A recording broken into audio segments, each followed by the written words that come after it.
আপনাদের মধ্যে আরো একটি ভিডিও নিয়ে চলে আসলাম। ভিডিওটি হচ্ছে একজন র্যান্ডম মানুষকে আমি একটা চ্যালেঞ্জ দিব। আর চ্যালেঞ্জটি হচ্ছে এই 1 বোতল পানি আমি তাকে কিছুক্ষণ সময় দেবো, সেই সময়ের মধ্যে যদি সে শেষ করতে পারে তাহলে তার জন্য একটি ল্যাম্বরগিনি কার পুরস্কার আছে। তো চলুন আমাদের চ্যালেঞ্জটি কিনে দেখা যাক।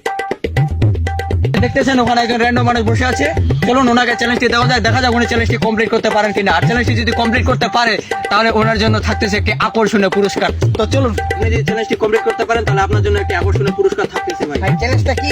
এই চ্যালেঞ্জটি হচ্ছে আপনাকে আমি 2 মিনিট সময় দেবো। 2 মিনিটের মধ্যে যদি আপনি এই পানি বোতলে সবটুকু পানি শেষ করতে পারেন তাহলে আপনার জন্য একটি আকর্ষণীয় পুরস্কার থাকতেছে। তো ধরুন, সো গাইস এখনই কিন্তু চ্যালেঞ্জ শুরু হয়ে যাবে। ভাই আমি না বলা পর্যন্ত আপনি খাবেন না। আচ্ছা ভাই, ঠিক আছে। সো গাইস এখনই চ্যালেঞ্জ শুরু হয়ে যাবে। এই যে মানুষের অনেক ভিড় হয়ে গেছে এখানে, কিন্তু এই যে চ্যালেঞ্জ শুরু হয়ে যাবে। এই যে ভাই 30 সেকেন্ড চলে গেল। এই যে 1 মিনিট চলে গেল, 1 মিনিট, 1.5 মিনিট চলে গেল। এই 2 সেকেন্ড, 10 9 8 7 6 3 2 1 0। ভাই আপনার চ্যালেঞ্জ শেষ। ভাই চ্যালেঞ্জ শেষ। ভাই দেখতেছেন যে ভাই কিন্তু একটুও পানি খেতে পারে না। ভাইয়ের কিন্তু দুর্ভাগ্য কপাল। ভাই কিছু মনে করার নাই। ভাই এরপরে নেক্সট টাইমে যদি কোনো চ্যালেঞ্জ আছে ভাই তাড়াতাড়ি ভাই পানিটা খাই নেবেন। ভাই এরকম চ্যালেঞ্জ কেউ হাতছাড়া করবেন না ভাই। ওকে, সো গাইস আজকে এ পর্যন্তই।